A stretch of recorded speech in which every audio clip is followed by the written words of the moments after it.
Malaking tulong na rin yun sa pang-araw-araw na pagkain ng maraming tao kasi bumibili lang din sila ng bigas. Ginhawa sa tao, maraming magiging ko ng mga tao.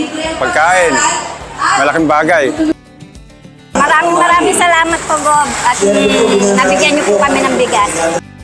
Maraming salamat din at lahat ng buong baryo ng Tabon nabigyan niya ng bigas.